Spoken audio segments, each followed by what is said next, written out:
সপ্তাহের শেষ কার্যদিবস বৃহস্পতিবার। এখন আমরা যে সময় ভিডিও করছি সেটা হলো 12:47 বাজে। এখন পর্যন্ত কিন্তু ঢাকার পুঁজিবাজারে সূচক ও লেনদেন পজিটিভ রয়েছে। তবে আমরা আজ কিছু খবর নিয়ে তারপরে বাজারের সর্বশেষ অবস্থা একটা পর্যন্ত কী অবস্থায় আছে সেই খবরগুলো আমরা জানাবো। অর্থাৎ 12:48 এখন বাজে। এখন যেই খবরটি আমরা প্রথমে দেখব সেটা হলো সুখবর দিল পুঁজিবাজারের চামড়া খাতের কোম্পানিগুলো। পুঁজিবাজারের তালিকাভুক্ত চামড়া খাতের শীর্ষ কোম্পানিগুলোর চলতি বছরের জানুয়ারি মার্চে আয় ও মুনাফা দুটোই কিন্তু বেড়েছে। কোম্পানিগুলো হলো Apex footwear limited, Apex tannery limited ও বাটা শু কোম্পানি। এই তিনটি কোম্পানির কিন্তু দর আজ পজিটিভ রয়েছে এবং বেড়েছে। এছাড়া আলোচ্য সময়ে ভালো ব্যবসা করতে পারেনি Fortune shoes limited, legacy footwear limited. কোম্পানিগুলোর জানুয়ারি মার্চের আর্থিক প্রতিবেদন বিশ্লেষণে তথ্য জানা গেছে। তথ্য অনুসারে চলতি 2023-24 হিসাব বছরের তৃতীয় প্রান্তিকে অ্যাপেক্স ফুটওয়্যারের আয় হয়েছে 394 কোটি 90 লাখ টাকা। আগের বছরের একই প্রান্তিকে যা ছিল 341 কোটি 22 লাখ টাকা। সেই হিসেবে কোম্পানিটির আয় বেড়েছে 9.32%। এ সময়ে কোম্পানির কর পরবর্তী নিট মুনাফা হয়েছে 1 কোটি 63 লাখ টাকা। আগের বছরের একই প্রান্তিকে যা হয়েছিল 1 কোটি 26 লাখ টাকা। আলোচ্য প্রান্তিকে কোম্পানিটির নিট মুনাফা বেড়েছে 29.37%। অন্যদিকে অ্যাপেক্স গ্রুপের অ্যাপেক্স ট্যানারির তৃতীয় প্রান্তিকে আয় হয়েছে 22 কোটি 42 লাখ টাকা। আগের বছরের একই প্রান্তিকে যা ছিল 19 কোটি 27 লাখ টাকা।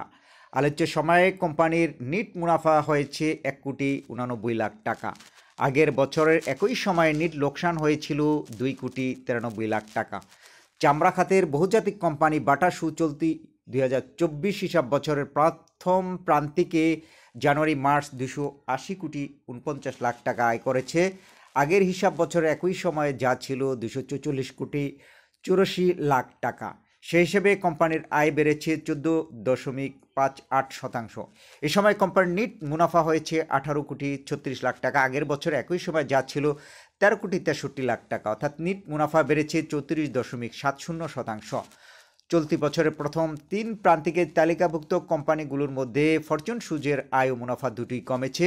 আলোচ্য সময় এই সময় আয় হয়েছে 30 কোটি 16 লাখ টাকা। আগের বছরের একই সময়ে যেখানে আয় হয়েছিল 40 কোটি 60 লাখ টাকা।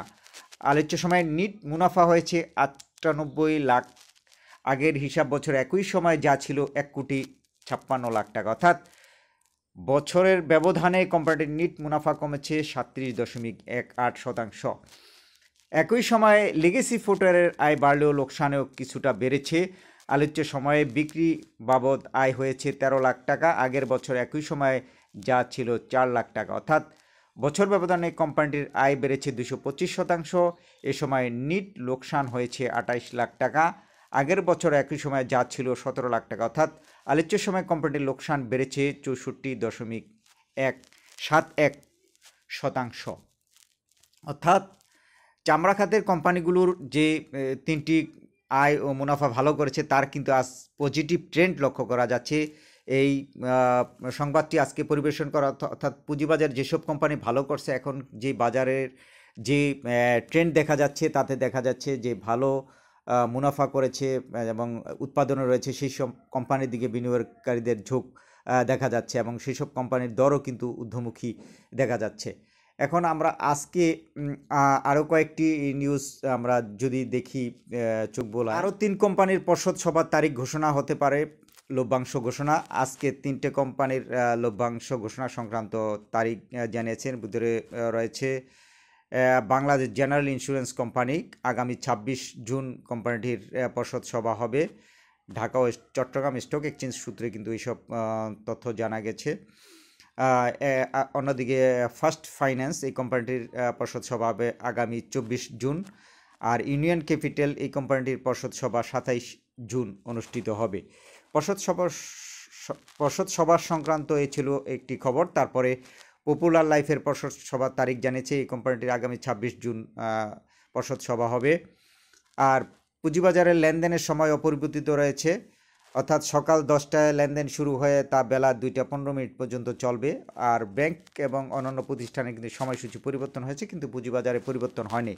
অন্যদিকে ক্রিস্টাল ইন্স্যুরেন্সের নতুন সিইও শহীদুল্লাহ পুঁজিবাজারে তালিকাভুক্ত বিমা খাতের ক্রিস্টাল ইন্স্যুরেন্সের নতুন সিইও হিসেবে নিয়োগ পেয়েছেন SM শহীদুল্লাহ। এরপর এজিএমের তারিখ পরিবর্তন করলো এক্সিম ব্যাংক। এই এক্সিম ব্যাংকের আগে যে তারিখ ঘোষণা করেছিল এখন নতুন করে তারিখ জানিয়েছে। 24 জুনের পরিবর্তে আগামী 27 জুন অনুষ্ঠিত হবে এই ব্যাংকটির পর্ষদ সভা। আর প্রতি শেয়ারে 1540% লভ্যাংশ দেবে লিন্ডে বিডি। অন্তর্বর্তীকালীন এই লভ্যাংশ দিবে প্রতিষ্ঠানটি বড় ধরনের লভ্যাংশই ঘোষণা করেছে, অর্থাৎ শেয়ার প্রতি 154 টাকা করে পাবেন এই কোম্পানিটির শেয়ার হোল্ডাররা। আর নতুন খবর জানিয়েছে রেনেটার একটি নতুন ওষুধ যুক্তরাজ্যের বাজারে রপ্তানি শুরু করেছে, একটি খবর ছিল। আর গতকালকে কিন্তু গত 16 মাসের মধ্যে সর্বনিম্ন লেনদেন হয়েছে। আর 4টি কোম্পানির যে সূচক বেড়েছিল, 4টি কোম্পানির ভূমিকা ছিল সবচেয়ে বেশি। আজ আমরা 12:54 দেখা যাচ্ছে যে ডিএসির প্রধান সূচক ডিএসি এক্স সূচক 64 পয়েন্ট বেড়ে 5225 পয়েন্টে দাঁড়িয়েছে।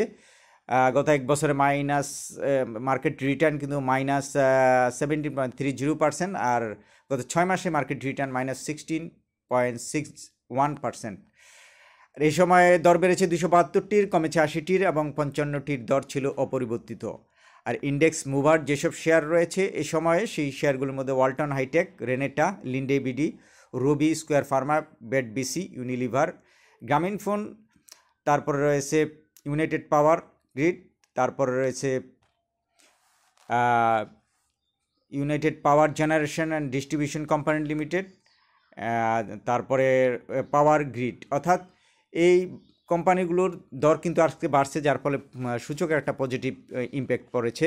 অনেকদিকে দর কমেছে ECB, Rupali Life, Crystal Insurance, South East Bank, তারপর AIL, Midland Bank, Lovello, Fortune, তারপরে রয়েছে Reliance Insurance, Pragati Life Insurance. এই প্রতিষ্ঠানগুলোর রয়েছে নেগেটিভ ট্রেন্ডে।